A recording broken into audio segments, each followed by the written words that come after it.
Welcome to EntreProgrammer's podcast, the podcast for developreneurs, the podcast where you get to be a fly on the wall listening to real conversations of three developers trying to tackle the challenges they face as entrepreneurs. All right, we're live. Awesome. Let's do this.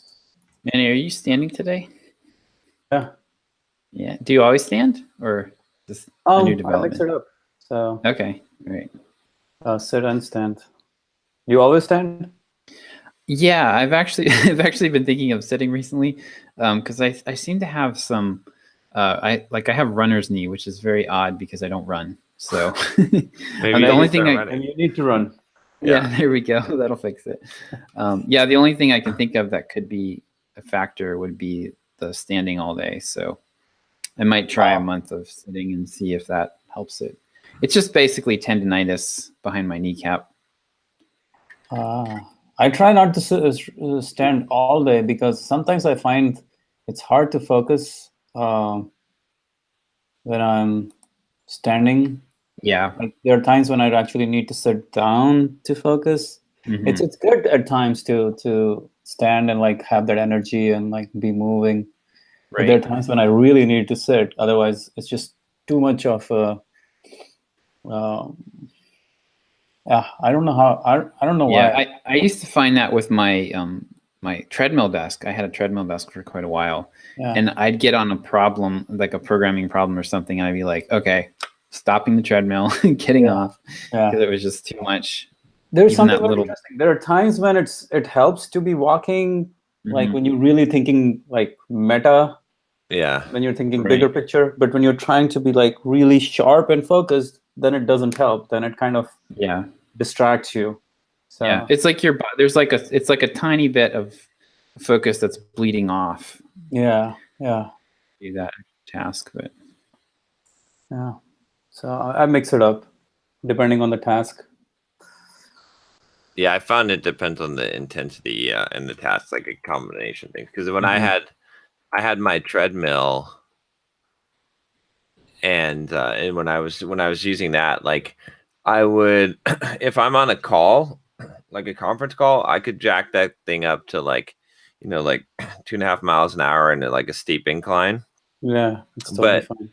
If I was typing an email, and even typing emails, like I could go at like, but if I was trying to code, I had to slow the thing down to like 1 mile per hour, 1.5 miles per hour, because that So, and even the same thing, even like listening to an audiobook, you can even hit that point, right? So like if I'm listening to audiobook when I'm running, if I'm running at like just a kind of a moderate pace, I can listen at 3x speed and I'm fine.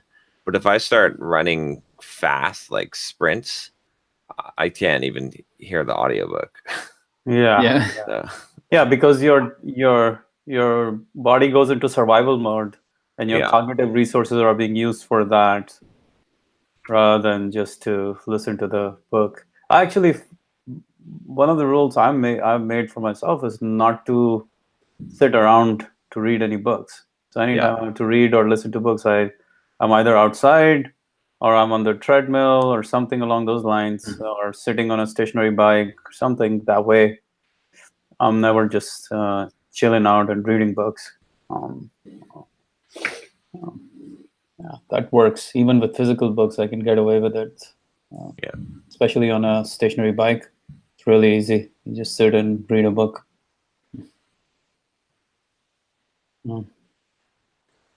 I'm doing some marketing automations this week around. And I was initially using my ConvertKit interface to do it, but I figured that there's so many things that I can't do with the interface without having all of those pieces in place. Right? So you need that email sequence in place to actually think about, okay, well, that's what I'm going to have there. Otherwise, it gets like the product is not going to pick up anything.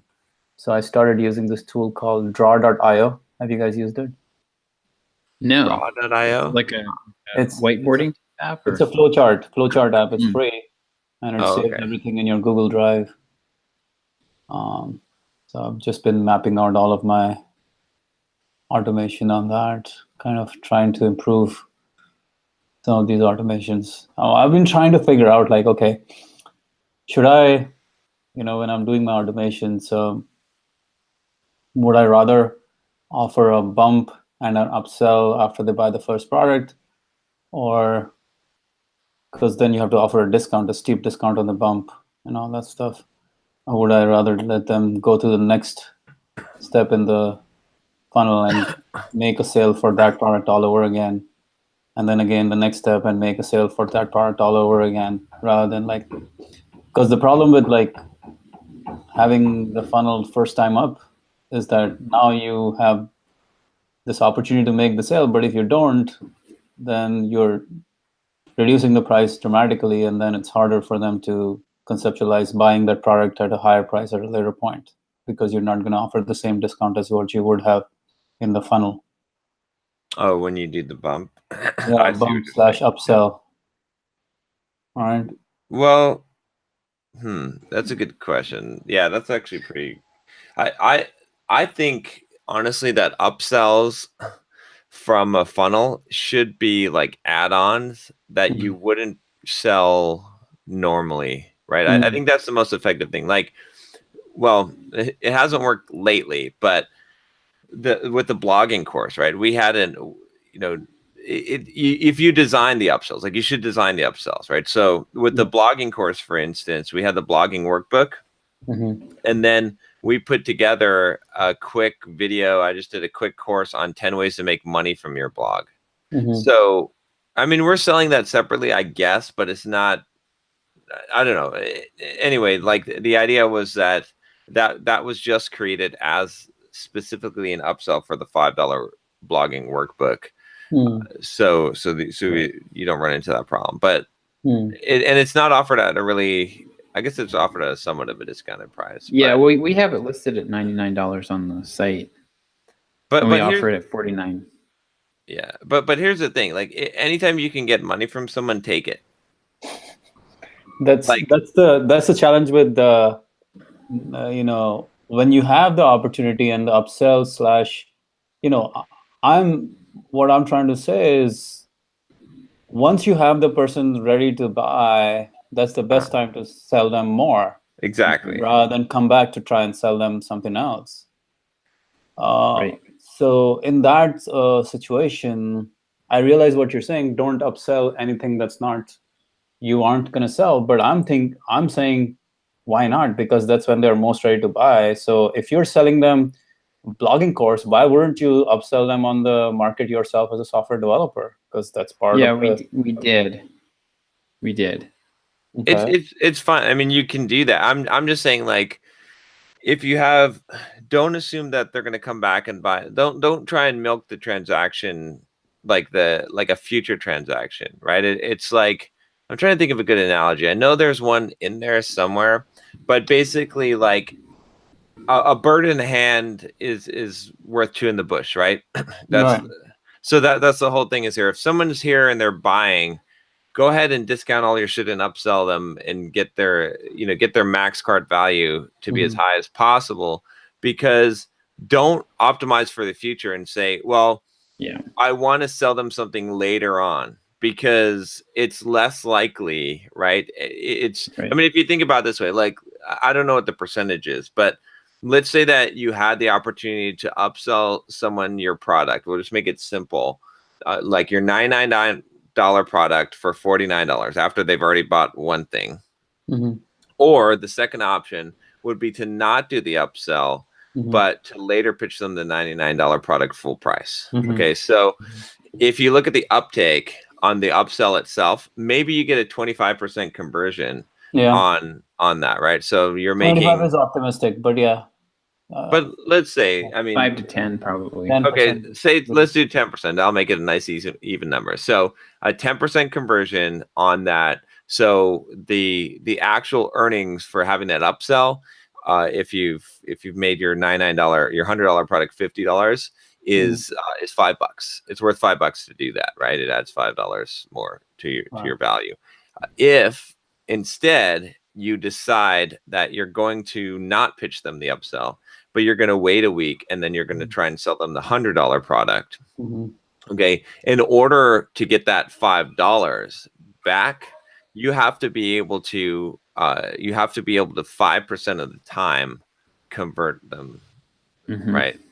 And so I think you're much more likely to 10% of the time convert them on the upsell immediately than 5% later on. And that's where the value is, depending on how well your upsell converts. And if your upsell converts better, if it's more like 20%, then you need 10% Bumps can convert up to 25%, 30%. Upsells usually, I don't know. A bump is you want fries with that. It's a lower value. What's been your experience with upsells? Like, what's your best percentage? Because I've seen 10%, maybe 15%. I haven't seen much better than that. Yeah, I think our best upsell was 7% or 7.5% that I've seen. So, and that was blogging What was the price workbook point? $5 to $49. Ooh, that's a big jump as well.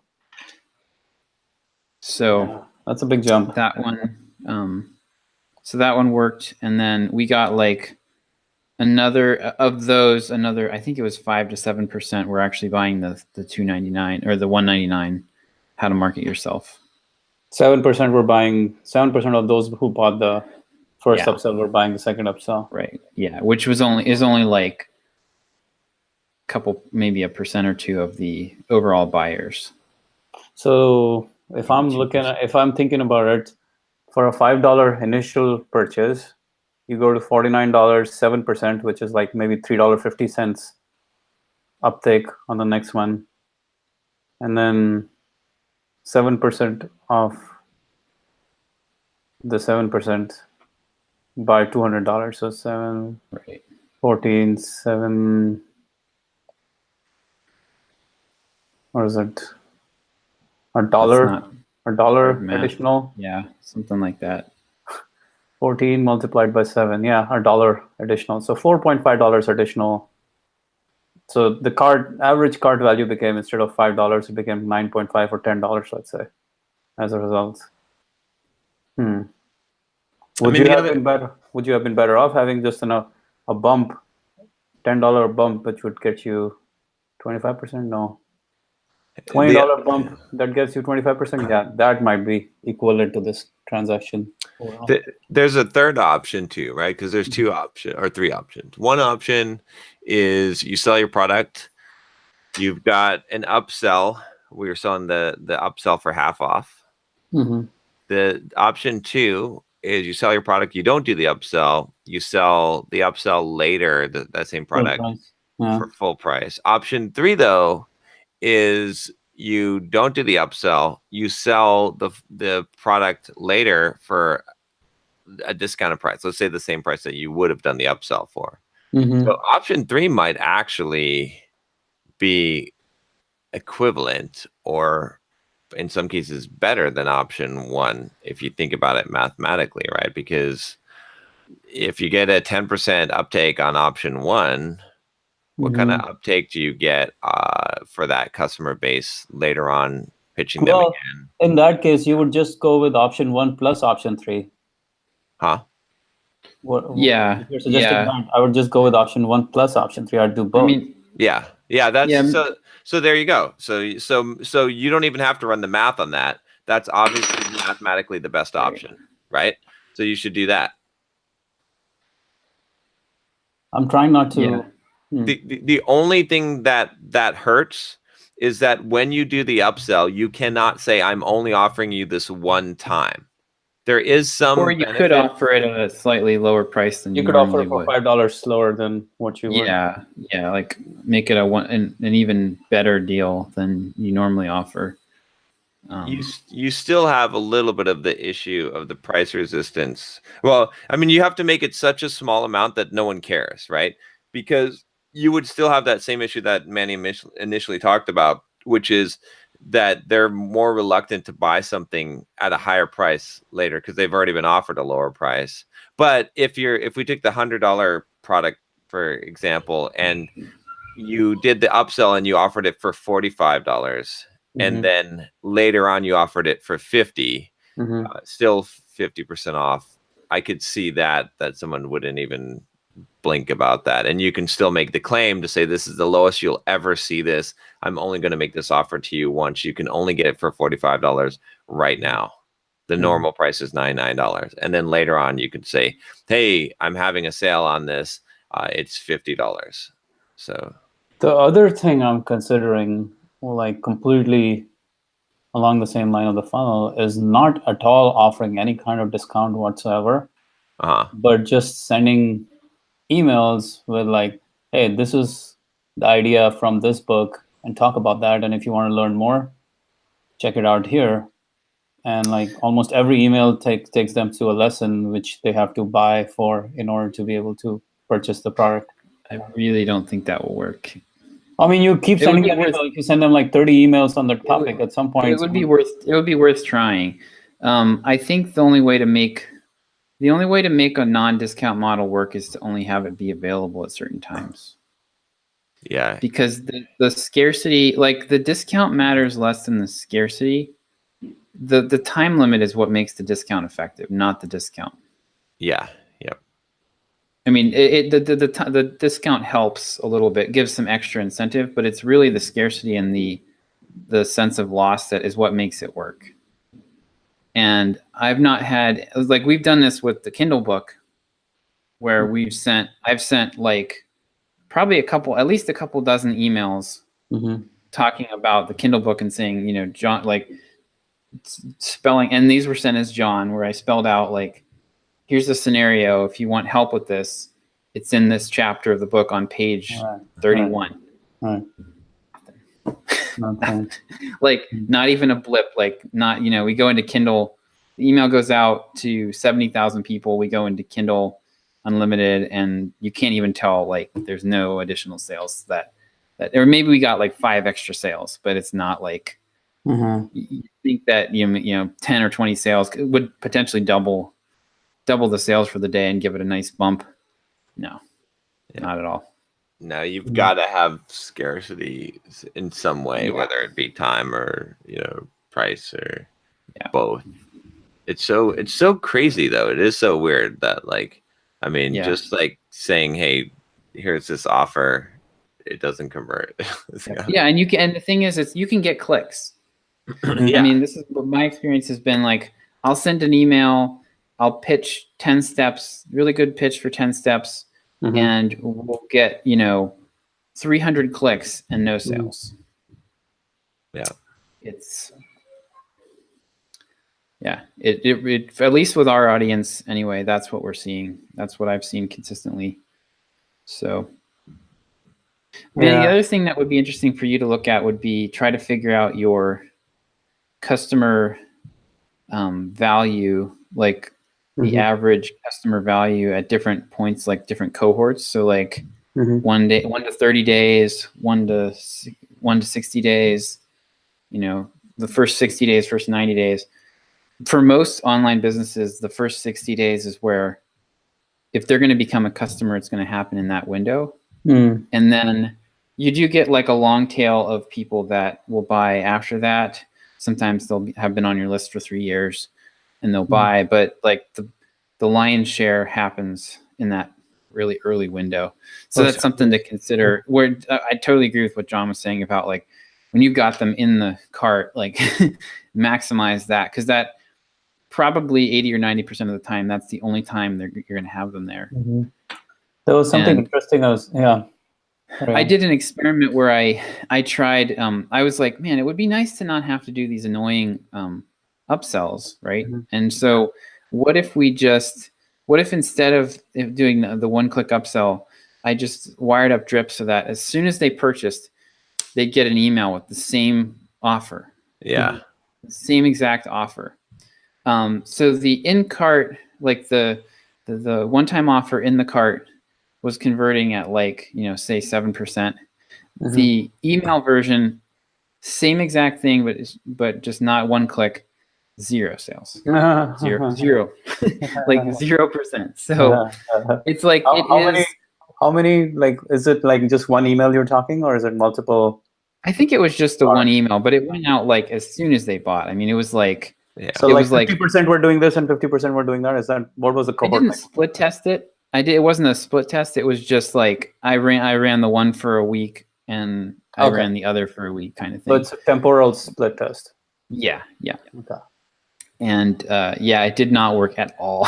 it was kind of shockingly ineffective. So that, I mean, of all the things that I found in terms of like marketing funnel hacks or whatever, like the upsells in the cart are the one thing that is like, you can take it to the bank. Like that's gonna. Yeah. Yeah. And it's best if it's, I mean, like, I don't know, if you can plan it, right? If you can have the bumps and the upsells that specifically make sense, right, for that, Right. as opposed to just random products, right? Like where it's, you know, the random products do work to some extent, but it's much better if they're related and everything's taking them in the same direction that they're already going. So then, that's interesting. Yeah, you want to, I mean, bumps convert the best. We know that, right? Bumps are like the highest conversion point, like up to 25% easy. Yeah. Not easy, but straight up, like we've seen that. We've done that again and again. And then upsells will convert at a lower price, lower conversion rate, but they will still convert. But yeah, trying to get someone to buy again is almost like a 1%, 2%, 3% chance if you get them back on email. Yep. Yeah, I mean, they'll buy again at a much higher rate than your general list, but it's such a small number at that point that it's not. Yeah. And the likelihood of getting them to buy again, it would be interesting. I don't know, getting them to buy again a similar thing that they've already bought, but spaced out over time, if that makes sense. I think that is much more likely to happen all in the moment. Yeah. Versus, but they're much more likely to buy a meditation course, an advanced meditation course all at once than they are to buy them separately. Yeah. Because they're probably really into meditation at that one moment. And a month from now, they won't be. Yeah. Meditation is one of those things I can sell with a lot of different products in my cart because it works with productivity, it works with emotional intelligence, it works with mental toughness, it works with social skills. Like kind of crosses the borders. So it's a very versatile thing. But it's harder sell initially for someone to buy into the idea of meditation.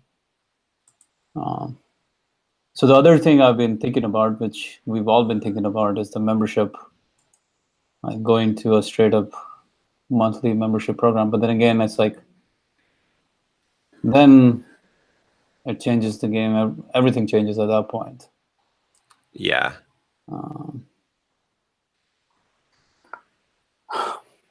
Yeah, probably just gonna go with the current funnel and more evolved upsells, etc. I guess.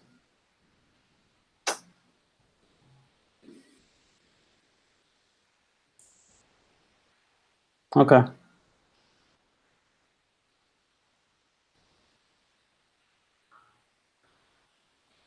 All right.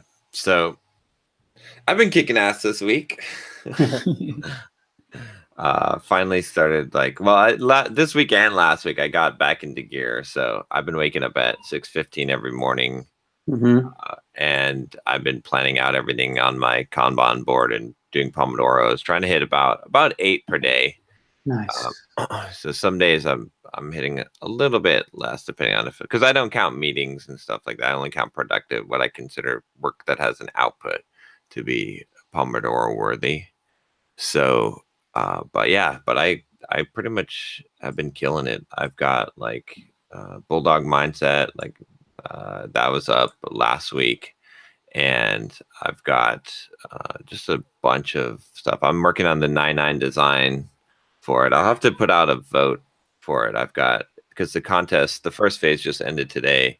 So I should have the logo I've got some pretty good options there. And then what else did I implement? I implemented like a good description for the YouTube videos that will go in every description, which I think will help with some conversions. It's playlist heavy. So I had this idea. I was like, well, obviously the first offer with my description for the YouTube uploads, which I'm using emojis in there, by the way. It's pretty cool. You can do that now. So that it's like eye-catching. But the first one is the opt-in to take the quiz, Are You a Bulldog? Which right now is converting at like 50%. But then is the book. But then all the rest of the links, like in the description, are playlists, right? And what I figured is I'm not really calling them playlists in the description. I'm stating the problem, like learn how to lose weight, or take this free course on losing fat 101, right? And the idea there is that they're going to click the link and then start watching the playlist. They're already on YouTube. And so primarily, aside from them opting in by email, the primary thing that I want people to do on the YouTube channel is watch more videos, especially playlist videos, right? And so, and I've got some series on starting a business, on losing fat. So these are basically little free mini courses on YouTube. It's kind of the same idea as getting people to opt into an email sequence, right? Mini course. And so I think this, we'll see how this works, but I think this will work really well, because if I can get people to start, clicking on those playlists and watching those video series, which I've got them all pretty linked, so I can track how many people are clicking on those things. So that'll be interesting. That'll be an interesting experiment to see how that works. But yeah, I've been working on that. I'm gonna set up a membership option on Bulldog Mindset YouTube, because it's so easy to do. So that where they pay like $5 a month. I just got to figure out the perk I put for it. Was basically like, sometimes you'll get exclusive content. What would be an amazing perk? A YouTube live. Yeah, but see, and I said that. So here's the key about perks, right? Because I've been down this road before. Never promise anything, really, right? So for example, if I promise a YouTube live every week or every month, then I'm on the hook for that. But if I'm like, sometimes you'll get access to exclusive live YouTube live Q&A sessions, videos, stuff that's on the member channel, right? So then I can randomly throw out stuff but I'm not committed. I'm not on the hook for. But you love doing videos anyway. So one live a month isn't really that far a stretch of imagination.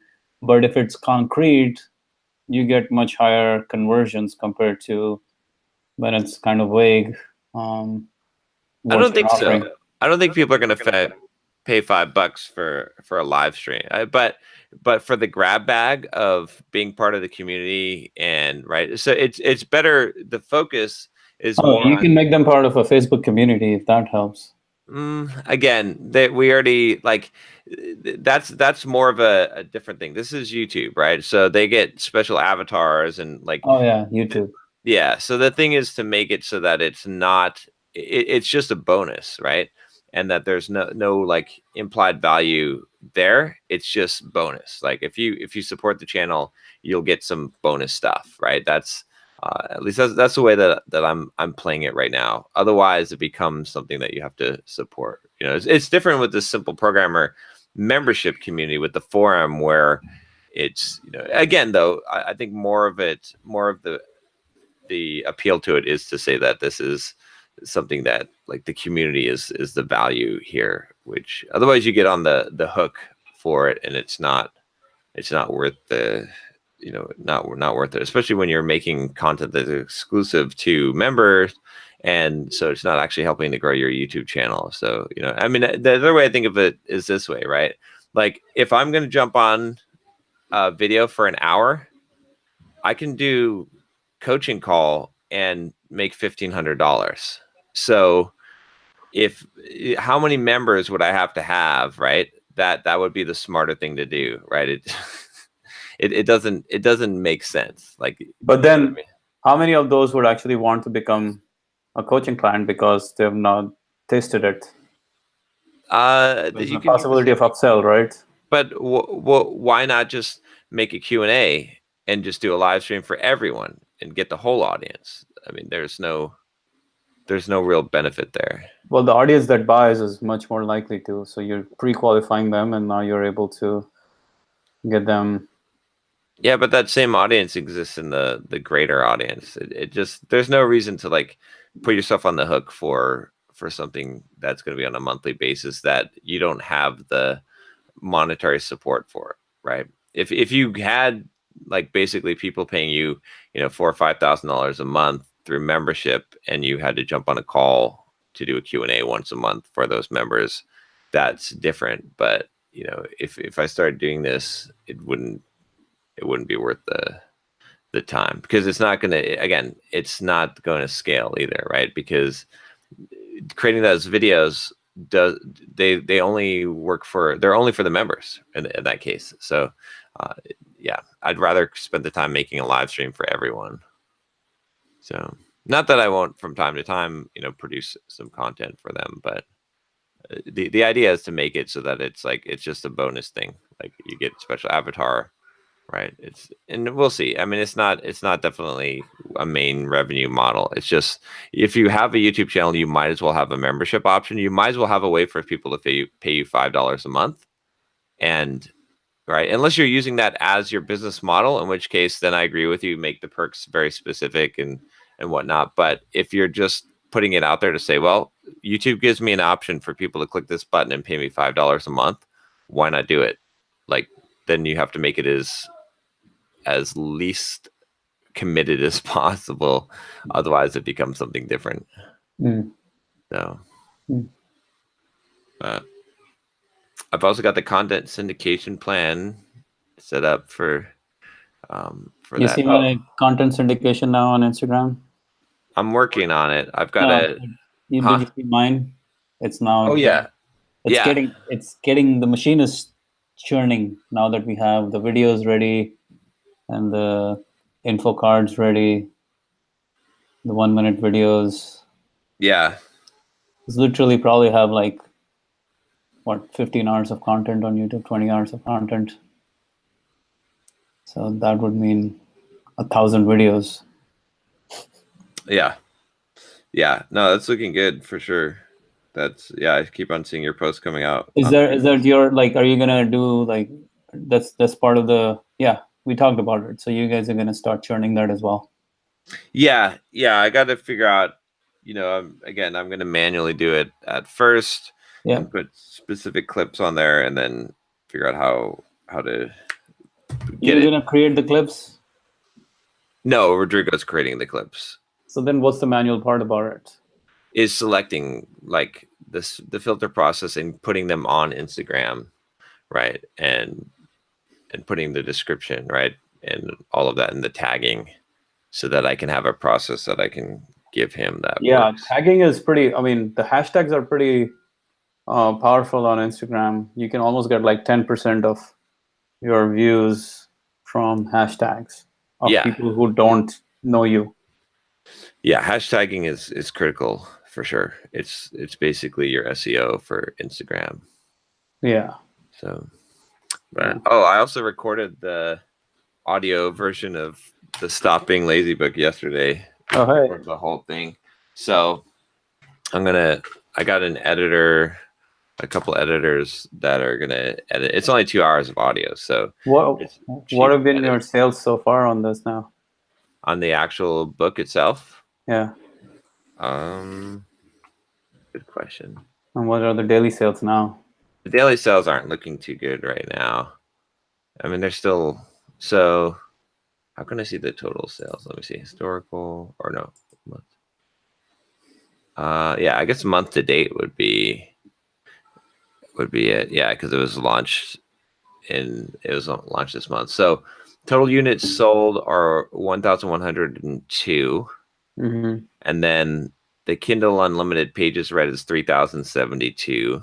How much does Kindle pay for that unlimited? It depends. They give you like revenue sharing. Yeah, it's a pretty small amount, but the advantage of it is that it counts towards your ranking.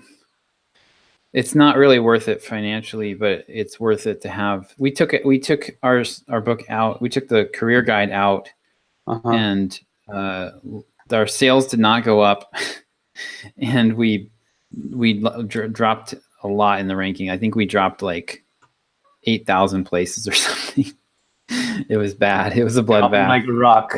Yep. Yeah. It helps a lot. So, I mean, Kindle basically right now, Amazon's basically bribing authors to get their books in the Kindle Unlimited program by subsidizing. They're not paying revenue share. They're paying more than that to get you to do it, because they want everything in Kindle Unlimited, which is great for them and not so great for authors. Yeah, they're creating a monopoly. Yeah. But yeah, it looks like right now about 50 or was it 95 print sales. So, and on top of the Kindle, and then it looks like yesterday there was 6. So 2 days ago there was 2 ebook, 2 Kindle sales, and 6 paperback. Yesterday there was 6 ebook and 4 paperback. Today so far there's 2 ebook and 1 paperback. So it's more or less 5 to 10 sales a day is what you're seeing right now.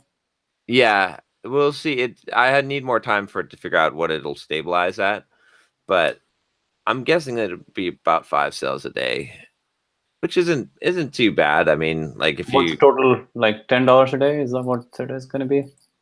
That's probably sounds about right. So, $300 a month for that. But that's why the audio is critical. Like the audio normally is double the sale of either. And it's going to be on Audible. Yeah, so I'm gonna put on Audible. So, it could be a, the book could generate like $20 a day worth of revenue. So it's not too bad. It'll pay for itself pretty quickly, but there is some, listening to the audio or reading the audio version of it.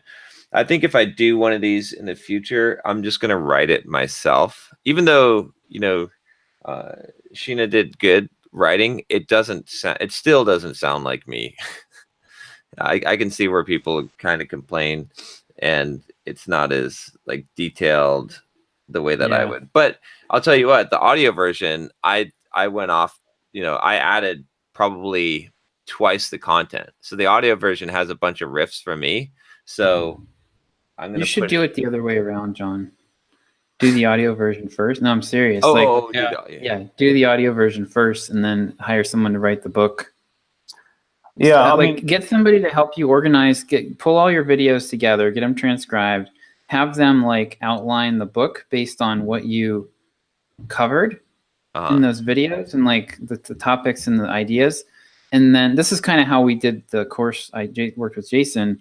So I basically, then I just like worked with him and just sat there and we kind of pulled out a lot of the detail. You already have that because you've got all these videos. So just have somebody organize the videos for you and then put the outline together. And then you honestly could probably just run through the outline and make an audiobook. Yeah. You know That's true. The only problem with that is that how will the audio come out? It'll be me somewhat. That's true. Yeah, it'll be more. Well, or you record that. Okay, you record that version, and then you have the editor. Then you have them transcribe it, and then you have them. Yeah, I think there's just there was the step of capturing your voice has to happen. So remember, a couple of authors have gone down this path now where they're actually ad-libbing the book. And those are the most fun books to listen to. Gary Vaynerchuk did that for Ask Gary V. Exactly, I think Grant Cardone did that for 10X Rule. Or not 10X Rule, but Be Obsessed or Be Average. And he's now doing that for most of his books. But those are the most, literally the most engaging and fun books to listen to. And that's why I'm going down the path of trying to do summaries where I'm discussing with someone, because it makes it even another level of more natural. It's like different steps of natural voice. Yeah. Discussion makes it way more engaging and way more natural. I wonder if there's You know, I wonder if there's a way to do a book that is a discussion based. That would be pretty cool. You could, I mean, essentially, like, Nobody does that, but that would be a very interesting angle on the book industry, because all book industry is like very tight, buttoned up, clean, edited shit, yeah, which people kind of don't like. Like, people get annoyed with that. Like, it puts you to sleep. yeah. It I literally mean, puts me to yeah. sleep. You could definitely, I mean, you can put whatever you want on Audible, right? You Yeah. can, and call it a book. So Yeah. it's No, but I'm saying definitely- that might be an interesting angle to get interviewed or be in like make the book an interview process. yeah. Talk about an interactive book in some ways. Almost And like the audience is involved in that. one thing in hiring an editor for the book, I hired like 3 people, very cheap audio editing, but it's pretty interesting. I was looking at their samples, and not to toot my own horn, but damn, I'm good at reading audio for books compared to most of the. Holy shit! There's so many people are so bad, Yeah. so horrible at doing voice acting, at voiceover. I was like, I was just so blown away how bad. Yeah. Yeah. Well, and you, like, if you go back, when we went back and listened to the soft skills narration when we were doing the career guide, and it was like 10 times better. The new version was like 10 times better. Yeah, yeah. And that was even after you'd done all those Pluralsight courses too. Exactly. So Yeah. So, Yeah. The other thing I was finding was that if I just created a mind map and then riffed off of the mind map, I had much better audio than if I actually wrote it out. yeah. Because the mind map and all those things, like, I have the big picture idea, but now I can go with my emotions and emphasize and do the right things. But if I just straight up try to read out from the audio, it made me sound very robotic. So different levels of engagement, I guess, in some ways. Yeah. I mean, it depends too. Like, again, it is a skill to be able to read and put the emphasis into the reading, right? But you will always tell when someone is reading compared to when someone's just telling it as it is. And as humans, we're much more wired to respond to something when it is someone telling you as it is compared to when someone's reading it. yeah, I don't know. I mean, I think good narrators can blur the lines quite a bit. It's not, you can still, somewhat tell, but I would say that you can tell more from the sentence structure than from the tonality, right? Okay, so I will tell you this. Okay, let me give you another angle. There is you're right. You're looking at it from the producer's perspective, from the person who's creating it perspective. But if you look at it from the listener's perspective, I've been following a few travel vlogs, right? And you can literally see the evolution of that person from, like, when initially they were doing the blog or the vlog, they're doing the voice after, like, and they're writing it out, and you can see it's all scripted, and like she's trying to kind of go over it and explain, like, even though she's using the most amazing words and she's trying to make a beautiful sentence, it just feels awkward. But then you come to their newer videos, and then they're just going it as they're feeling it, and it feels so much more natural, and it feels so much more like you can connect with that person. Yeah, I mean, that's the key to good voice acting, is to be able to be as close to that as possible. I haven't come across a single audiobook that I can say is anywhere close to making a natural connection compared to listening to the same person on even a podcast. Yeah, okay, I'll give you that. But you definitely can see the contrast of the people that have an unnatural reading voice, where they're just reading. You know what I mean? Like yes, it's definitely different when you hear someone speaking in a podcast, but versus when they're reading. But the professionally done audiobooks have much more feeling and connection than the standard just reading a script type of, that's what makes an audio, like a voiceover person, have talent. Different. Like it's really a different context. It's more of a performance. yes, yeah. Yeah. Yeah. I greatly prefer to have audiobooks read by the author, though. Yeah, but authors can be really bad readers. Yeah. Well, yeah, they can. If you listen to Eckhart Tolle, I bet you'll fall asleep like 5 different times, which might be good because you're stressed out, and that might be the way to read this book. You just fall asleep. You're like, relieve the stress. That's the power of now. I have to tell you though, like after listening to The War of Art, the audiobook so many times, like I imagine that's actually Stephen Pressfield's voice. And so when I hear him actually speaking, I'm like, it's not him. It's not him. Does it better. Oh my God. Yeah, so I've been reading the Harry Potter books to my kids, and then I've been up until this point. We're on the 5th. We've read the 5 of the books at this point. So I finally broke down and let them watch one of the movies. Yeah, because I didn't want to I don't like because once you watch the movie, then that becomes your frame for the book. right. Like all the characters in your head look like they do in the movie. So so I let them watch. Let them watch it last weekend, and it was fun. But then my middle son Jonah starts telling me how all the things that the book left out. I'm like, no. Yeah. That's funny. So here's my crazy stats for the Bulldog Mindset list. This is insane at this point. Like the conversion rate I've already told you is over like 50%. And it really is over 50%. I have 341 subscribers now on there. I've had 1 unsubscribe.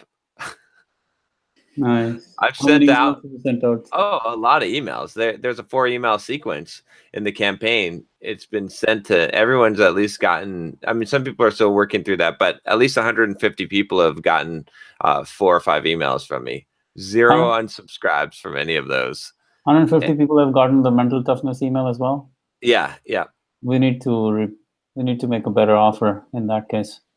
Yeah, I probably should. Well, let me see how many. I've got 77 opens on the Mentally Tough. Okay.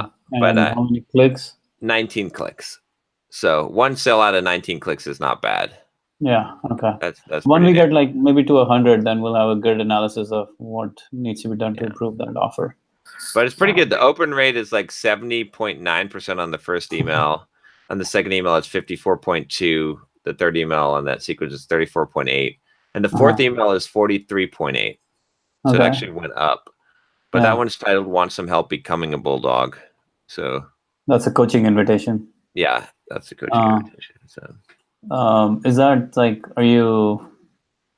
what's the process there? Are you asking them to respond to you, or are you asking them to set up a call, or what's the deal? I don't in that know. email, like how are you getting them in your coaching funnel? I think I've just asked them to reply to the email. Mm-hmm. Let me see what I've said here. Basically, yeah, I've just said that I have 5 people max at a time. These slots are full. Most of the time, these slots are full and very expensive. So not everyone is qualified for it. I put the actual pricing in there just so I don't get a bunch of stuff. And then I've said basically. Oh, you put the actual pricing in there? Yeah. Okay, that's good. Yeah, the pitch is like, here, I'll give you guys the pitch. I think it's pretty good. I hope that last email inspired you and gave you a better idea of what it means to be a bulldog and have a bulldog mindset that I've been preaching. Honestly, I feel once you develop the bulldog mindset, you can achieve pretty much anything you set your mind to in life, be that money, women, fame, fortune, physical accomplishments, weight loss, fitness, financial freedom, and the list goes on and on. Anyway, I know that one of the most difficult parts about making a change in your life is following through. It all begins with the first action, which you've already taken. Congrats, by the way. But the real change happens when you step up and step out every single day over a long period of time. And then I've got a link to my own transformation video. This is check out my transformation here.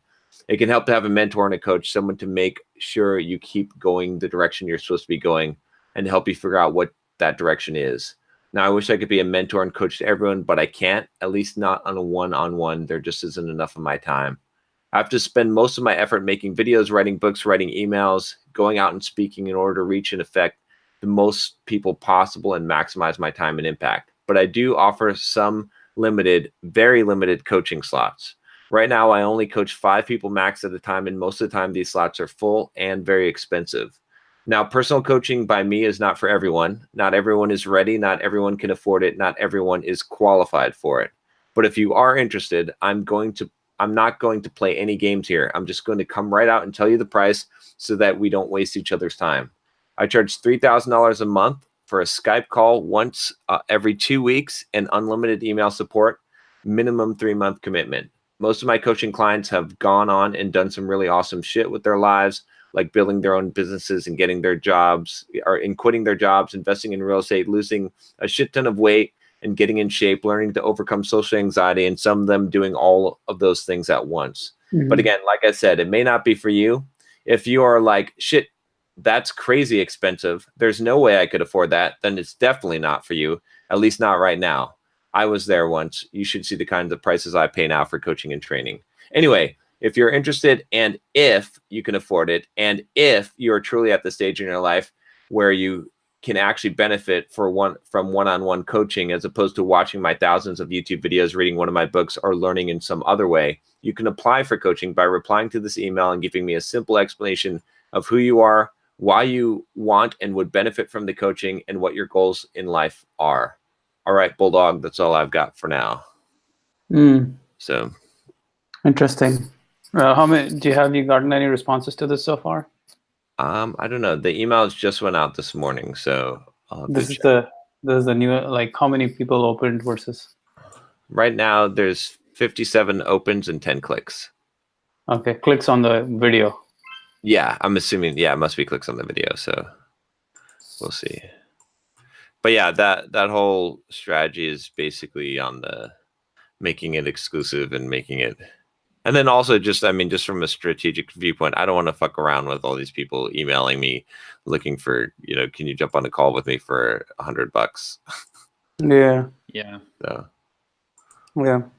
plus the other thing that it does is, like, it's a good positioning move with that email, because even if you know, most people don't, you know, convert to coaching clients, and very few people do at that price, it positions my time and everything else that I'm selling is highly valuable, right? Because if I'm charging $3,000 a month for coaching, then if I try to sell you a course later on for $200, that's a pretty good bargain. Yeah. So Nice. I like it. and it's true too. I'm also only leaving the slots. I only have 5 slots at any given time. So yeah, nice. What's going on with you, Josh? Well, we wrapped up the course this week, so that's good to be done with that. I'll probably do a survey now that we're done, find out, you know, what people thought and what we could, if we do it again, what we could do better next time. The workflow with Jason went really, really well. Like I think that is something that I can use again to produce more content like this. The idea, because I think the idea that most people are going to be able to produce a decent course is kind of far-fetched. So being able to have them kind of record a rough version of it, me go through and then pull the rest of it out of them, that worked really, really well. And the difference between the first webinar that we did and the second was like night and day. And that was when we started doing the more hands-on process. So, so that was a good takeaway from that. And then, you know, so we're going to be doing, John and I talked yesterday about the, next week, we're going to do another membership drive. So I actually haven't done one for 2 months at this point. So we'll see. So I skipped last month because I did the course launch, and we got a bunch of new members coming in via that. So we'll be doing, this will be our first new membership push in 2 months. And we're going to do, we're going to actually have John write 2 of the emails and do a video about him coming back to Simple Programmer and being available inside the membership, and see what that does to the overall. We're not changing anything else about it this month. Is there a new offer this time around, or no? We're going to do. He's going to do a 90-minute Q&A session with the members where they can submit their questions, and then we'll choose the best questions, and they can potentially. We might let them ask their question live, so they'd actually be talking. It's a live video Q&A. Yeah, like a Zoom video type of thing. I'll do an intervention. I'll do it. So we're gonna give that a try and just see. I'm not changing anything else about the offer because I just want to see what kind of impact that has over what we've been doing. And then I've got some other ideas about how we can continue to improve the offer and figure out like what we're building long term. But for right now, we're gonna roll with that and just see how much having John in the mix, back in the mix, moves the needle. Yeah. So I sent out an email yesterday. If it doesn't move the needle, are you gonna fire John again? I don't know. We'll have to cross that bridge when we come to it. He's only a plane flight away, so I have to tread carefully. Or just one long run away, right? Hey, I don't care. You can fire me as long as you double the revenue. You can fire me. I'm fine. Like, just make more money, and you can fire me. Yeah. What was I gonna say? I had one other thing I was gonna say. I worked on. So I was very excited about this. I spent a couple days actually working on getting our forum integration all hooked up to WooCommerce, and it's working now, and it's wonderful. So you sign up. It used to be that you'd sign up, and then I would send you a link to register on the software, on the forum software. And now you sign up, you actually get an email from Drip with your username and a password that I'm calling a temporary password because there's security-minded. Like, who cares if your Simple Programmer forum account gets hacked? But there will be people who will be all up in arms about this. So I sent them instructions on how to change the password if they don't like it. That I sent it to them via email. So you sign up, your account gets created automatically. We email you your username and password. You email them a random password, right? It is random, yes. Okay, then then it won't be a problem. What's a problem, and it's a legitimate one, is when, and WordPress says this by default, stupidest fucking thing ever, is when you sign up for account manually and you enter a password, like it says create your password, it sends you a fucking email with your password that you typed in. Now, if it's a random one that's generated by the system, it's fine. It's not a security problem because it's a temporary password. Change your password. That's that's standard enough.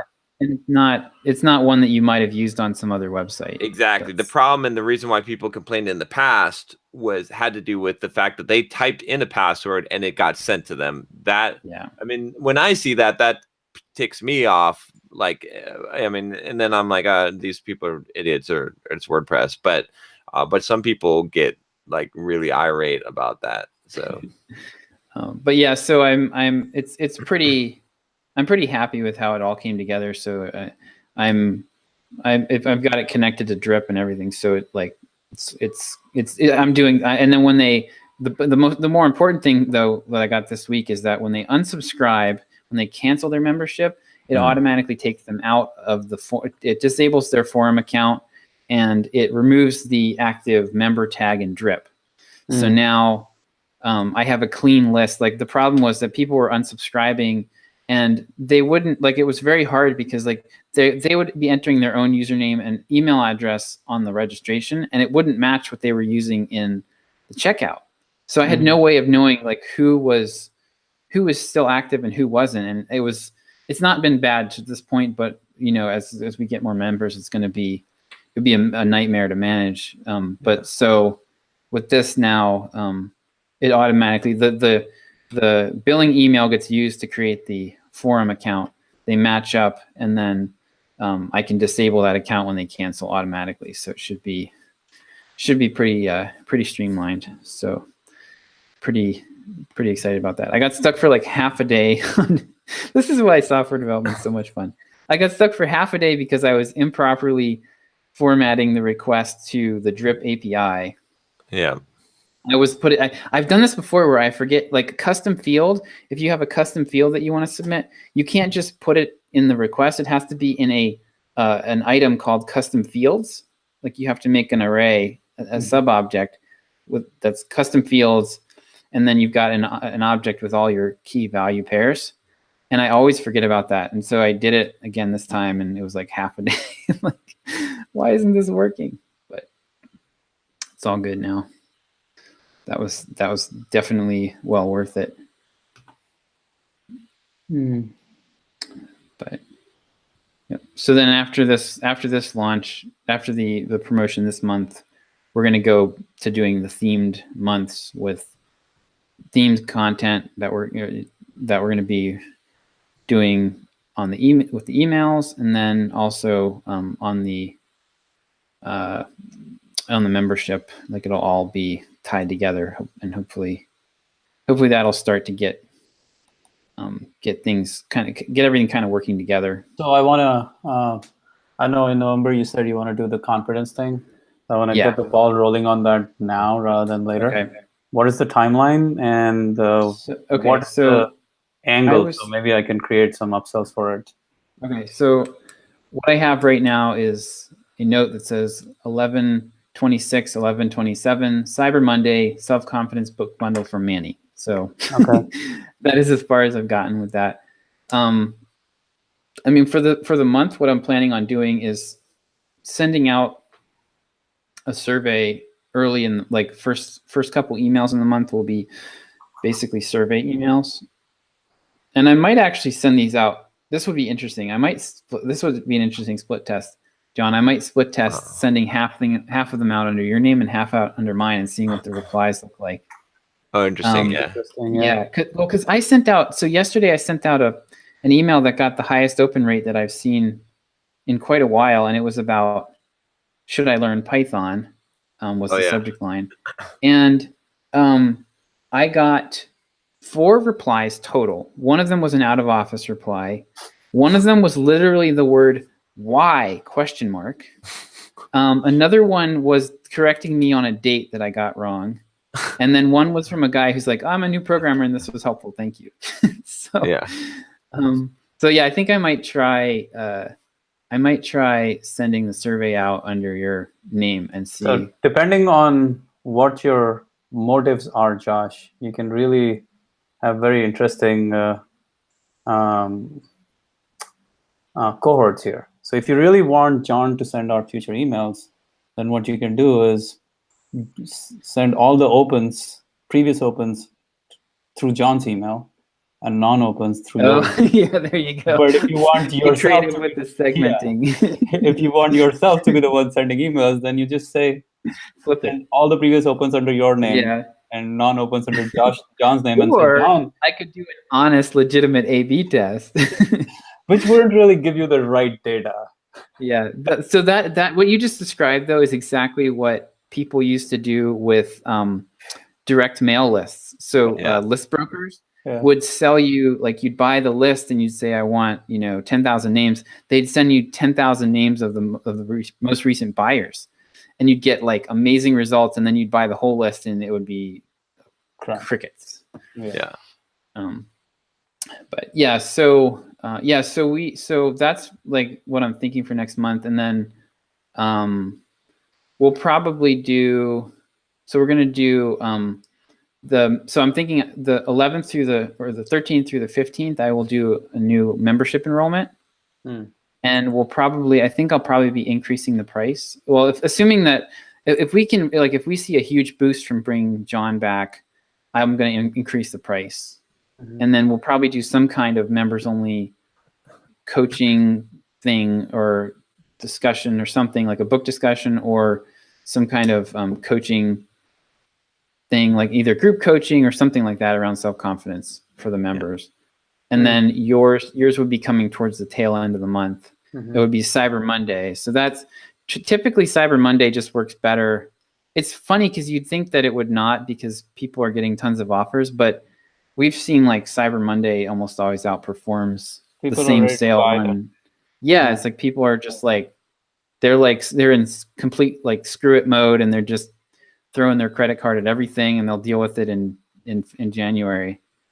Yeah. So yeah. So what did you actually have a self-confidence bundle now? Like it's actually, or did you just rebrand something, or what? How did that? I forget where we are with that. Yeah, I can. I mean, I have a mental toughness and self-confidence bundle that's $60, so it can always be split up into two, and that allows for initially pitching them the self-confidence thing for $29, and then bumping it up with other mental toughness book summary areas for another $29, and then selling them more, maybe like productivity or like the how to become a bulldog, like one of John's courses that we recorded, and even meditation. So that could be like a detailed funnel there. Yeah, I mean, I think keeping if there's a specific topic that your audience gravitate towards in terms of confidence/mental toughness area, fear or whatever it is, then we can self-esteem or one of those, then we can actually go and look into how we can add something around that.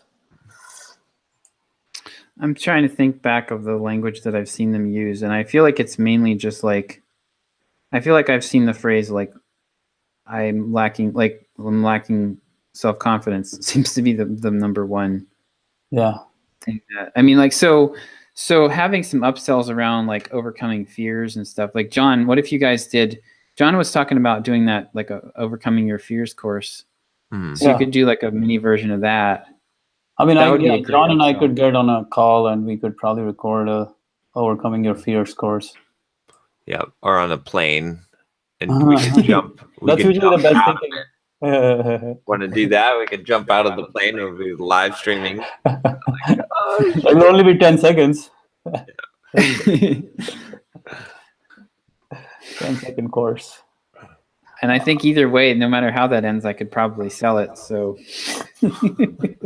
no matter how that ends. We'll just hit it all at once. What we'll do is we'll be like, we'll jump out of a plane, right? With snakes. No, and then we'll be like, spiders. Right? Go up to this one of the girl instructors and, hey, what's up? How you doing? And then she kicks you out of the plane. They're like, we might die. Trying to pick up. I'm just saying, we might die. We die. Wow. Yeah. Oh my gosh, Next I level. love it. So yeah, I mean, I think starting with self-confidence probably makes the most sense. I think that's the word that I've seen used the most. Yeah. But then having like those types of upsells, I think things like, overcoming your fears would probably work a lot better than mental toughness. Yeah. Okay. You really, even after what John's been preaching that shit for a long time now, the mental toughness thing. Yeah, no, yeah, I know, but I think it's closer to we did kind of measure that, and it was okay, right? It wasn't like, it was not our best one by any means. So, I think that overcoming your fears, like overcoming social anxiety, that would be a good one. Social skills is a separate one. So if you want to do that, totally. Well, social skills is a completely different one. Do it as an upsell. No, okay, I will. But trust me, social skills is such a big area all by itself that you could literally, I think social skills will outsell productivity just because of how many requests I get on a daily basis for that compared to anything else. And you guys have been selling soft skills as an idea for a long time. So that one is right. I think that one is ripe for doing all by itself. In fact, if you wanted, you could do social skills. I would be up for doing that at a later date. Yeah. For sure. It all depends on how you pitch it to, right? No one wants mental toughness, right? Or confidence. They want what those things get them. Right. And so it's like, again, what is the problem? The problem is that I have social anxiety, that I'm afraid, that I, whatever it is, the problem is I can't, whatever they're like, it's about finding that hook that you could pitch the different products, but if they're getting the outcome. Yeah. I mean, I think the key is to start from a place of like anxiety, like the person starting from a place of anxiety. So they're probably not going to resonate with the mental toughness thing. You'd have to pitch it from more of a, don't let your fears hold you back kind of thing. Or, don't be so easily discouraged by this and that. Yeah. I mean, it's almost like mental toughness is an umbrella area. So you can literally, fear is part of mental toughness. Confidence is part of mental toughness. Self-esteem is more part of mental toughness. So you can pitch each of them separately. Yeah. And still get away with mental toughness in general. Yeah. It's more of a question of where you start and what benefits you emphasize. Yeah. So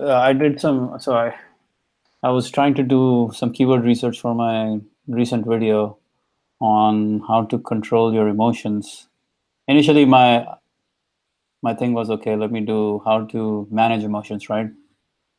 So I was like, no. So I did research. Oh, how to control emotions is way powerful. So then I'm like, interesting. But then I kept on researching in Google Keyword Planner, and I found out control emotions is maybe 10,000 a month. Mm-hmm. Okay. How to control your anger is 45,000 a month. Right. So the specific emotion is actually much more than the blanket area. Well, yeah. So also, okay. So think about the people. I mean, this is going to come across as sexist probably, but think about it's probably, I would say that the people who are searching how to control your emotions are going to be mostly women. Yeah. And there's the people that are searching how to control your anger are going to be mostly men. Yeah. And it's a much more specific problem. Like for if someone feels like they're too emotional and they cry a lot, like that's a lot less pressing than like, I just punched my wife and now I'm going to go to jail. You know what I mean? Like that's it's a much more pressing problem. So I can definitely, I could buy it. For some reason, when you're like, most of the women are probably searching for how to control emotion, and most of the men are searching for how to control your anger. I'm somehow thinking of the Do You Like Pina Coladas song? I don't know why. I see like that song. Do you know the song, Manny? You guys don't know that? Yeah. Do you like pina coladas or getting caught in the rain? Oh yeah. The guy like puts out a personal ad and like meets this woman, and it's his spouse or whatever. But anyway, I'm thinking of like this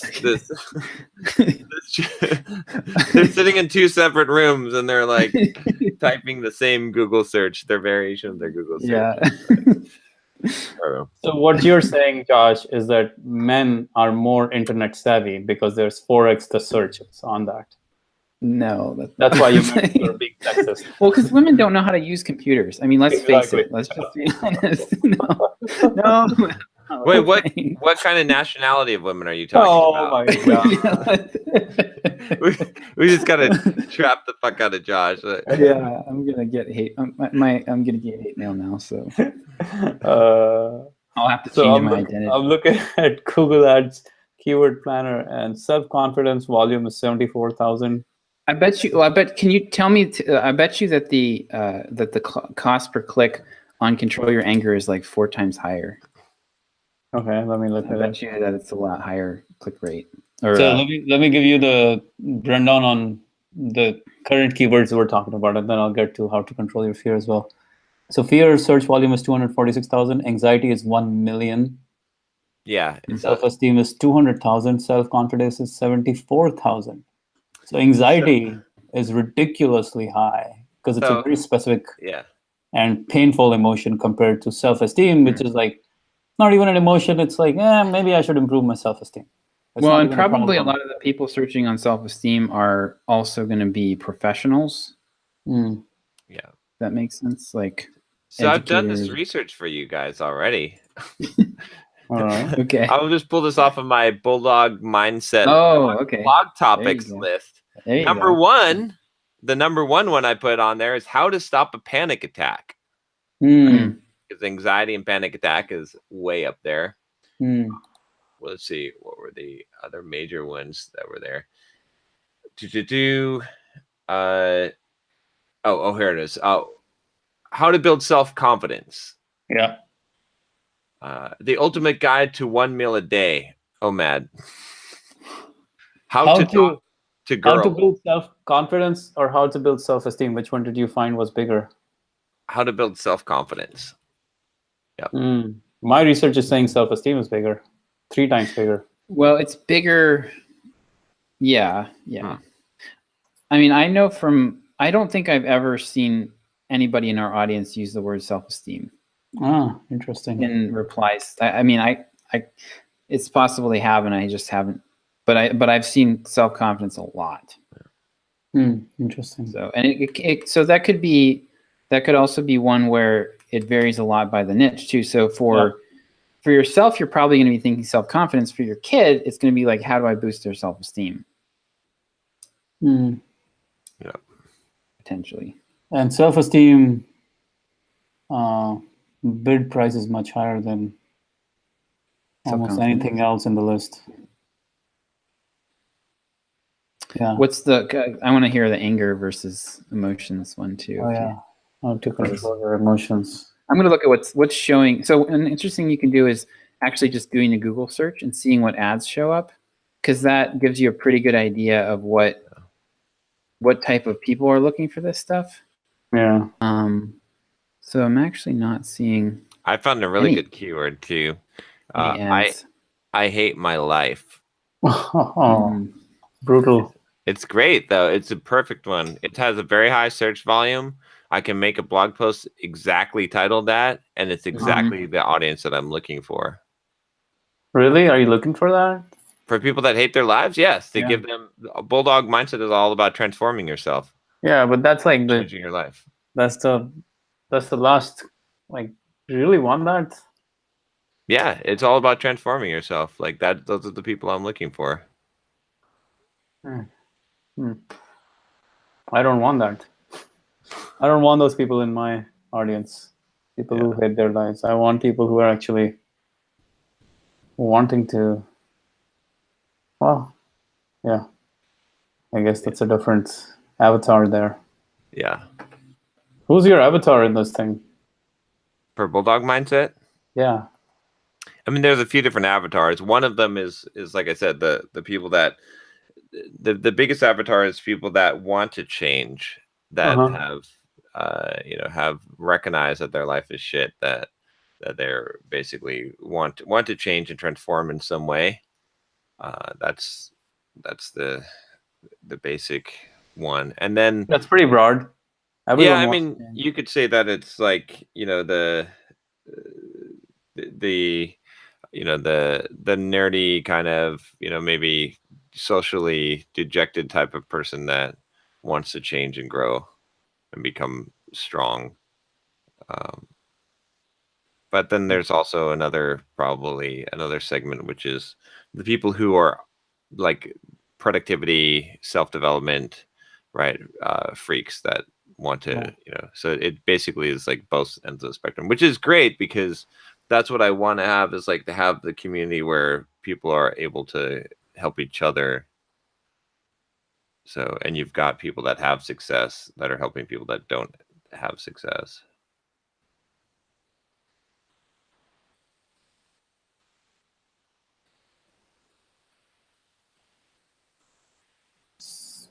So how to control emotions, 58 cent cost per click. 50 cents? 58 cents. 58 cents. How to control really low. $1. Well, the bids are different, right? Top of page, high and low range. The range What's the range? Top of page, low is $1, high is $2. Okay, and then anger. Anger is top of page $1.33. Low range is $1.33. High range is $4.85. So about 2.5 times.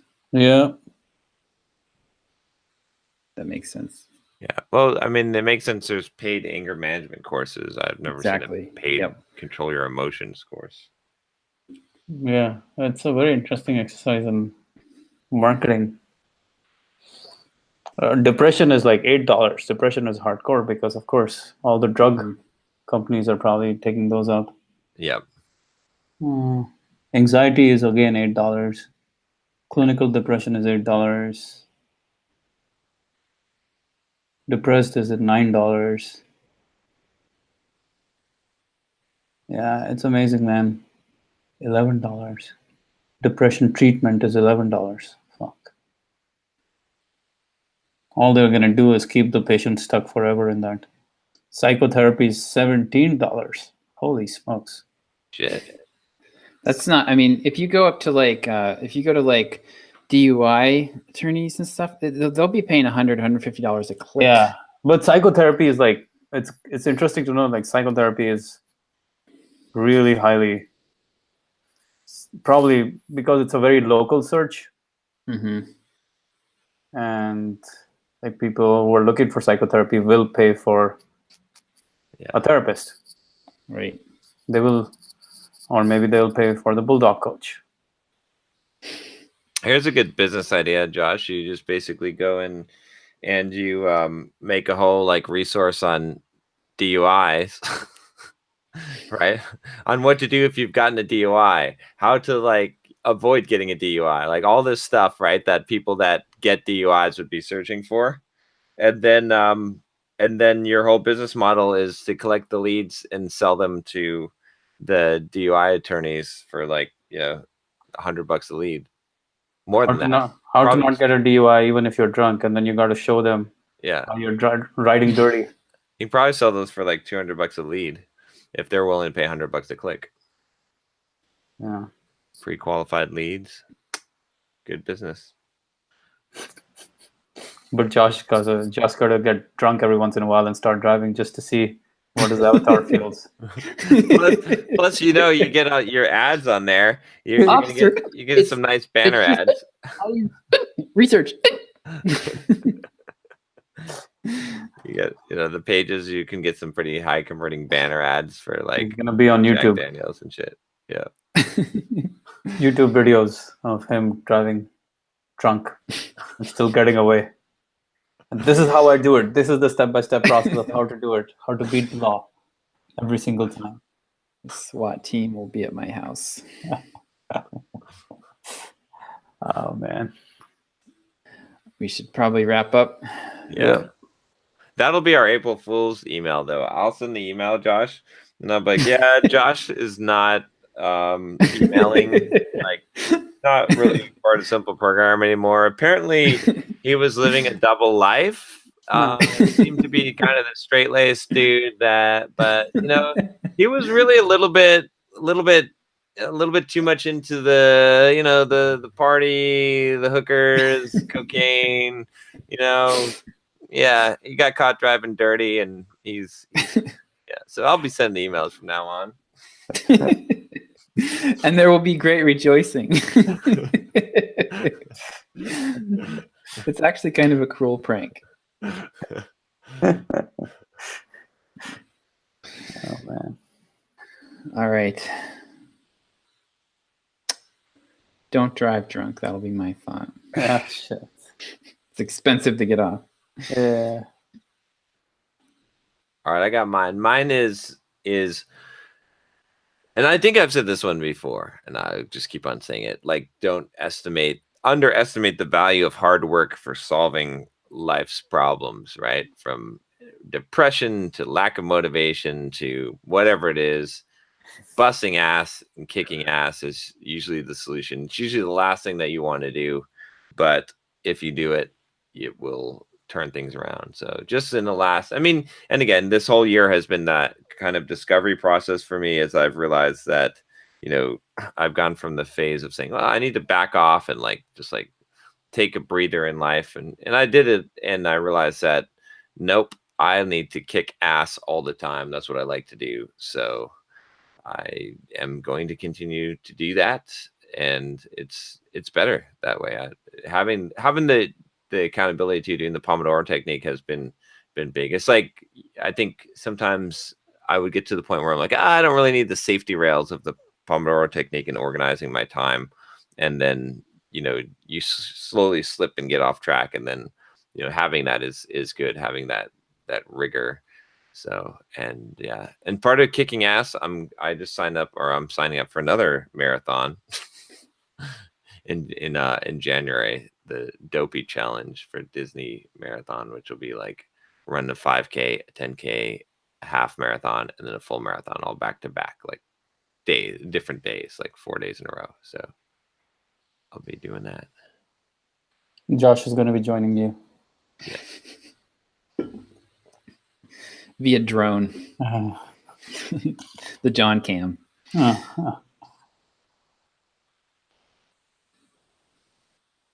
Is that really your thought? Don't drunk? I honestly don't have anything better right now, so I might just let that one go. Oh my God.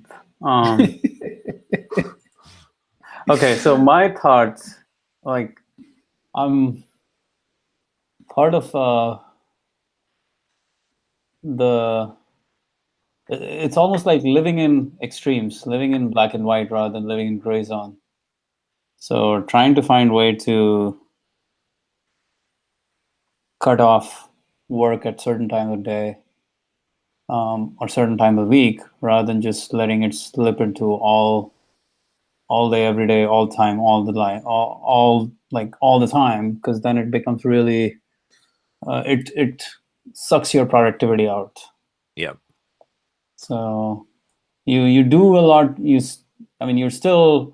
sitting in front of a computer, you're doing a lot of things, but you're not anywhere as productive if you just said, I'm gonna stop all work by 5 p.m., 6 p.m., 7 p.m., or by Friday at 9 p.m. or 8 p.m. and then not start until Monday morning or whatever it is, having some guardrails against it so that you don't let it bleed all over, which I've been guilty of very often.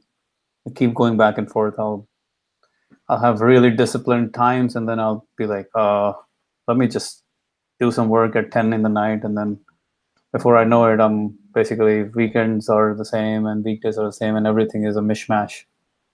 And it really becomes a challenge at some point because you're never off. So that means you're never really on either. Mm-hmm. There's two things I'd say about that, Manny. The first one is like the real solution for this that I've experimented with a lot, and probably Josh could attest to the same thing, which is when you use the Pomodoro technique, what you do is you figure out how many Pomodoro you're doing and you limit that, right? So actually, when I first started getting back into the productivity, I only let myself do 6 a day. So I had to very carefully prioritize and schedule and use that time. And that was it. That was my hard limit. Now it's 8. It could be 10, right? I would never make it more than 10 because you're going to have diminishing returns, if not this week, the next week.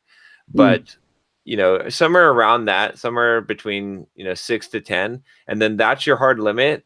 And what it does, and you have to adjust it for certain days, like when you have something on your calendar, like half a day you're going to a meeting or something, you got to be smart and say, okay, it's 4 for today. But the thing is, like with that, if you accomplish it, if it's like, okay, you have 8 and it's fully within your control, right? You can't control what you get done, but you can control if you do 8 Pomodoro, right? If you have the time, because that all to do a Pomodoro means you do 25 minutes of focused work and just focus, right? And so you can control that, right? So if you do that, and when you finish that, you're done. You can't do any more for the day. You can't do some for tomorrow. You're done, and you're done. And then like the thing for me that changed was when I started doing that, was I got to this point where I was like, okay, I can feel good about, like, I did what I was supposed to do for the day, like, Mhm. and I can't do anymore and I'm done, rather than cutting it off at a time, because like the cutting it off at a time still gives you the ability to slack off during the day and then to punch out at 5 o'clock and feel like shit and feel like you didn't really do a good job. And then also like it's not a good indicator of, you know, of the work, and there's no incentive based on it, right? Like, Okay, so so yeah, that's fair. What I meant by cutting it off was like having specific things you need to accomplish today, and giving yourself only that much time to do it. So then, no matter what, you cut it off by 5, and these were the tasks you had to get done today, or 3 goals you had for the day. So yeah, Pomodoro is good. It's really good. I use it as well, and so is Parkinson's, right? So it's like mhm. both of them together. Because I agree that you can't control the results you will get. You can only control the effort you'll put in. At the same time, a lot of, like, there's this thing that when you have limited time, you find a way to get the results that you may not have gotten otherwise. Right. And I try to combine them with the Pomodoro technique. So like when I was putting blog posts on my, you know, every week, I would give myself 3 Pomodoro for the blog post. Right. And it's not like that I can't ever go over it, but essentially I'm time boxing it at the same time, because it's like, this is what's scheduled for it. This is how long it should take. And, you know, by the time, you know, 1.5 Pomodoro ticks away, or 2, I know that I've got to finish this up and wrap this up in order to get it in there. So, but yeah, but that, I mean, I think that is the biggest benefit, is being able to like know when you're done, and to be able to say, okay, I did the work that I did a good job. I did. So is 10 the max you're saying? Because I've experimented with trying to do 12 or even 14 in a day.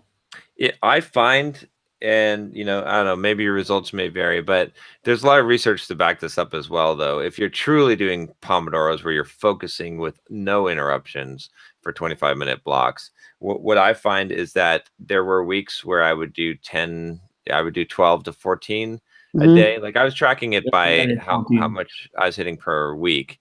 And then what would happen is when I was looking at the charts, the next week would be like, would suffer, right? It was like, it would always balance out, and I would just pay for it the next week, because. And I found the same thing, only for me it was day to day. Like if I did 14 one day, then I would do 6 the next. Yeah. And I'd feel really awful. So what's your sweet spot now?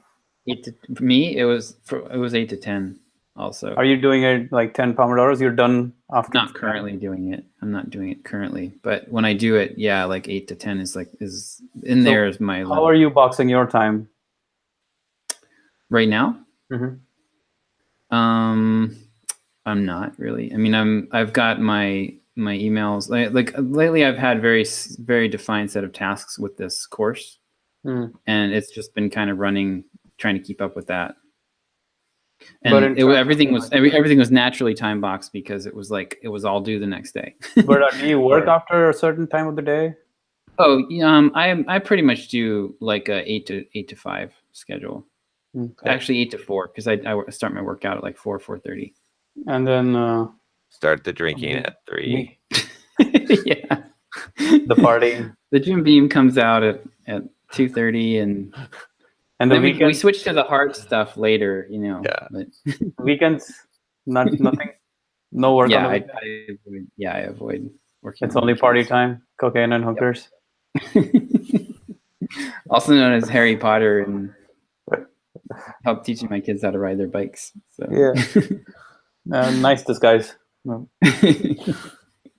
Those are my code words anyway. Oh boy. Yeah, this is gonna go down in the annals of EntreProgrammer history as the roughest episode for Josh. The SWAT team's coming. The women's groups are coming after me. Well, you said it, man. You know, 4x. 4x the angry men are coming after me.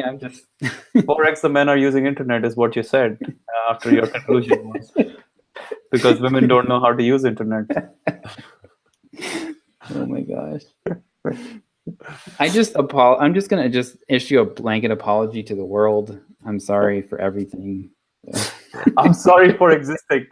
Yes, that always works so well, right? Is this apologizing? Yes. Always No one gets them will. off your You'll back. never get dogpiled if you apologize. Yeah. I just say fuck you. I meant to do that. Hey man, you just bumped into me. Yeah, fuck you.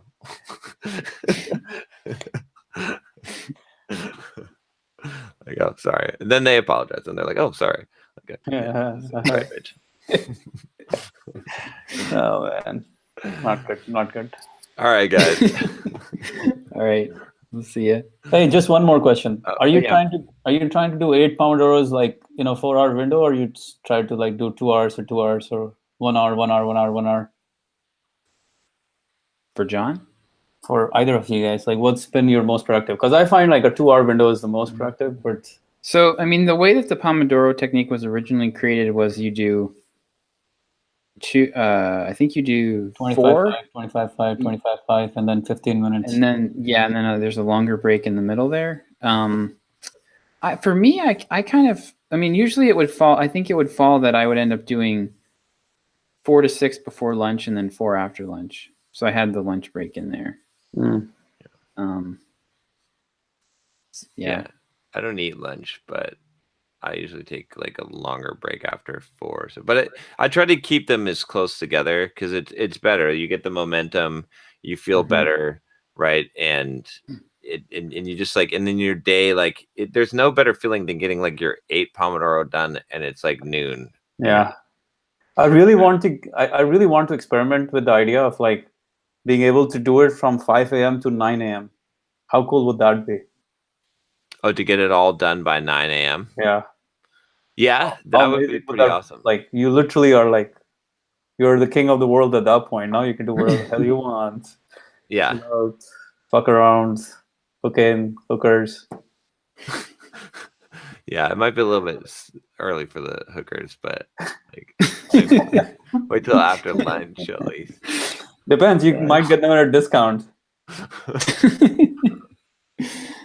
But the other thing. So yeah, now the research. So that sparked a thought for you, John. That's not good. The research, though, is that was it in Cal Newport's book, not Deep Work, actually, in so they can't ignore you. Yeah, he talked about the idea. He might have talked about it in Deep Work as well, but it's kind of funny because this is more of a deep work topic. But he quoted a couple of references where different people had basically capped the max of focus time that they could. 4 hours. It was 4, yeah. So it's the same thing, like, what's his name? The Stephen King or Pressfield? Yes, King. Only writes 4 hours a day, right? I think Pressfield probably. I read that there was a book about, I forget the title of it, but it was like this guy went through and looked at 100 creative people and like analyzed their work habits, and it was probably 2/3 of them were right around that 4-hour mark, and it was like writers, painters, it was like all different walks. So I'm pretty sold on that. And it might be 4, 5, 6. It might be a range for people, but I think it's probably in that ballpark, 3 to 6 hours. Maybe. Let me ask you another question on the same line now, since we're on it.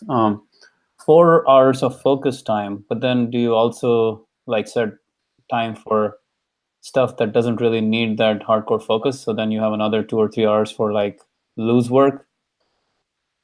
I typically don't count email, like entering email into the Pomodoro. Like I'll typically like at one point just go through all my email, but I mean sometimes I'll schedule a Pomodoro for it, but typically stuff like that I don't count. Right, it's like one rule that I was doing for Pomodoro was in order for it to count, it has to have an output, right? A relevant output. So it has to be like a productive. So meetings didn't count, right? So, and if I did research could count, but I had to have notes and I had to produce some document from that research. So that keeps me honest. Otherwise, what ends up happening is you're like, oh, I need to like, whatever. And you put a Pomodoro for this thing. And then, you're like, I have a dentist appointment and that's a Pomodoro. And you're like, it's not, it's just, it's focused work on something that you put an output, I'm going One drinking thing- tonight, and that's a Pomodoro. Oh, there's 4 Pomodoro. Oh, 8 Pomodoros. Yeah. One thing I found is that I don't like the Pomodoro technique as much for projects where when you have one large objective, for me, that's when it works the best. I need to write a sales page. Mhm. And it's 10,000 words. And I know, that for me is perfect for Pomodoro. What's not so great for Pomodoro is software development, honestly. Like, because what are you doing? You're like, okay, try this. Okay, darn, that didn't work. Now you're off to Google and you're following all these rabbit trails. And I mean, it's the idea with Pomodoro is that you are like in the zone and you're really focused. And when you're like, for me, web software development was like, there was so much research built into the whole thing that you couldn't really it was really hard to get into any kind of groove. So it was like less effective. I mean, you could like with hardcore Pomodoro, like you don't change apps, like you don't switch context, you just write, but when the nature of your work requires, like, same thing if you're like a manager or something, like, and your job is like moving all these pieces around all the time, it doesn't work as well for that in my experience. Yeah. You don't get the same feeling of focus and completion that you do.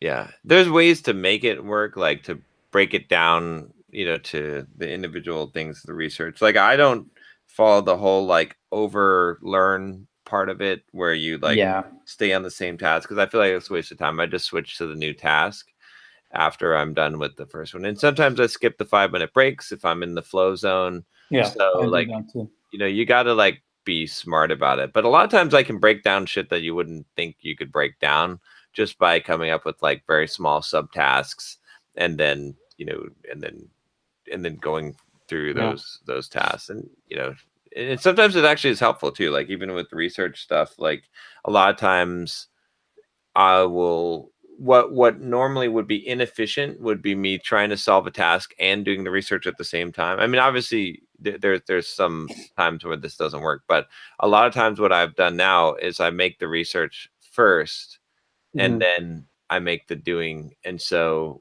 it ends up actually being more efficient because I'm not context switching and I'm getting all of the research I need. Like that works really well with writing. Yeah. Especially like you don't like, I try not to do research when I'm writing. I'll try to leave placeholders and stuff. But like for the software or for this thing I was working on this week with that extension for WordPress, I mean, like every tiny little step that I had to do was a new research project. There was really no way to, because if I was an experienced WooCommerce WordPress developer and I'd done 80% of it before, I could block the whole thing out and then fill in the pieces, but I'm not at that point. So you just gotta have to make Pomodoros that are like fix issue, like debug issue. Yeah. And you've got like, 2 or 3 of them scheduled. And then I mean, even if you have to do research inside of the Pomodoro, as long as you have a precise goal that you're shooting for, it shouldn't matter because research might be required in that moment to get that shit done. Like yesterday, my website, or day before, yesterday my website went down again because of some stupid fucking shit. So then I had to research how to turn off plugins from cPanel and do all that stuff. So I gave myself one Pomodoro to back up. What I'm saying is it's still helpful, but the whole idea of Pomodoro is maintaining your focus. And when you're in that type of situation, your focus is broken up by the fact of what you're doing. So I don't get the same sense of focus and the same, intensity out of it that I do when I have one big task, like write a book, write a sales page, like that stuff works a lot better for it. So let me ask you this. If you're working 8 to 4, but you're only doing 8 Pomodoros, what the hell are you doing in the remaining time? I'm not doing Pomodoro right now. Okay, let me ask John. I did it when I was doing, I did the Pomodoros when I was doing the sales page for the product launch. and that was perfect. I needed that. But I mean, like, doing, working on the membership site and answering questions on there. And I don't do Pomodoros for that kind of stuff. I'd say, I'm trying to think, a lot of times it's like it's the pieces of stuff that I'm filling in. I typically don't consider recording videos as Pomodoros either. So that because I don't really need to focus. It's like easy to record a video, right? Like so yeah. So and then some of the other time is just like procrastination, honestly, like but as long as I'm hitting the goal, then you see what I'm saying? It's like it's up to me if I want to waste more of my day, but I'm guaranteed to not procrastinate the whole day if I'm hitting the Pomodoros I need. But I want to really experiment with like the idea of finishing off my day by like 12 p.m. every day for a couple of weeks to see what I can get done. Yeah. Like not letting myself work after 12 p.m. So then I force myself to maybe have 10 Pomodoros in the morning and done. Yeah. Yeah.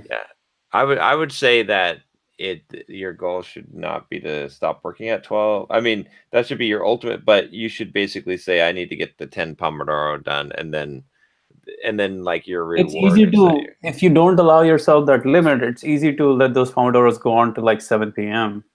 Yeah, it is, but then you lose the day. Like if you want to be done by 12, then this is what you got to do is start busting ass. Yeah. It's funny though, because whenever I tell people about the Pomodoro technique, they're like, wait a minute. So you do like 8? So isn't that like 4 hours of work or less than 4 hours of work? No. So like, what do you do with the rest of the time? Well, the answer is like, okay, fine. You do 16. See how that goes. Like it's not going to happen. Like, not a good answer. I don't know anyone who's ever gotten 20 done. Like, I mean, seriously, actually gotten 20 done. Like people put 20. The most I've done is 16. Yeah. But and that I was fried. Yeah, and it takes you a lot more than to do 16. It takes you a lot more than 8 hours. Yeah, it does. Especially if you're strict about like, I mean, you're supposed to reset the timer if you get interrupted or you let yourself get interrupted. Yeah, you interrupt yourself. But I'd say, Manny, it'd be an interesting experiment to like, start working at like, I don't know, 5 or maybe even 6 a.m. every morning, and then just be like, look, 6 to 10 o'clock. 6 to 10, 6 to 12, done. Yeah, I'm going to just focus on this, or maybe 6 to 11, but I'm going to get all 8 of them done, bam, and then be done by 11 o'clock every single day. And then you've got a little bit of a spillover if it needs to make it to 12. But when I was really on the ball, though, I was pretty much finishing up by noon every day, right? Yeah. So there's a book, The 12 p.m. Day. Yeah. Yeah. It's 5 o'clock somewhere. There's a book called The 5-Hour Workday by that surfboard company. In fact, they opened up a thing right across the street from me. But you know what? I'm going to call bullshit on the 5-hour work week because 5-hour workday. 5-hour workday, because you know how long it took them to open that fucking store. I'm watching them. They've got the thing in the window. It took them like months. I'm like, oh, come on. Well, they're working 5-hour days. Apparently. But there's certain things, again, it's the focused work that you can only do for around 4 hours, right? And if you do the Pomodoro technique and you focus, right? And then that's the other thing is like that you can fill in some busy work and some stupid work that you could do an unlimited supply of stupid work, but okay, I'm gonna experiment with this pretty hardcore in the next week. And capping it also forces you to work on what you need to work on, what's priority, right? Yeah. Because when you don't get the shit done, you're like, the only thing you can turn, like if you plan out, if you're like, I'm doing 8 Pomodoro a day, and you do 8 Pomodoro a day, and you don't get the shit done that you're supposed to get done for the week, then the only lever is priority. That's the only lever to move. Like you didn't work on the right things in the right order. That priority there's no, yeah. But there's no, basically there's not the question of, did you work hard enough? Did you, right? You've got that nailed already. Yeah. Work long enough. So. 12 p.m. day. 12 p.m. day. All right. We should do a challenge actually. You know, it'd be kind of interesting to do an EntreProgrammer kind of commitment challenge where we maybe once we get Chuck back into it, maybe in a week or two, where we have a week and every day you track, somehow we can track our Pomodoros or some. Oh, you some can way on that we can Kanban. record it. On Kanban flow, you can basically create an avatar and everyone can basically know where they are. Oh, you can see everyone's? Yeah, So, anyone who makes it public, you can see their profile name. We should do that, and then like when we're done, whoever's done, they send their email first to say that they're done, and we could even put something on the line for it, like either a prize at the end or something per day or something like that, and then try to have the goal of like every single one of us, like our goal is to finish before 12. That's our like commitment, is to get our 8 done before 12. And you can get up whatever time you want. You Yeah. want to get up at 4, go ahead. You want to get up at 6, go ahead. Just get it done by 12. I like it. And then you have to send pictures or videos of you with cocaine and hookers, because that's the only way we know you did it. Apparently I've got a back catalog of those. So you won't have any problems trying to find out. Yeah, I'll just 8 a.m. I'll just grab something out of my archive. Boom. One of the videos from the vintage Josh. Oh my gosh. All right, guys. All right. Yeah. I'll see you later. Bye. Wanna start a business, but you just know how to code. Listen to John, Josh, and Derek as we figure it out. We are the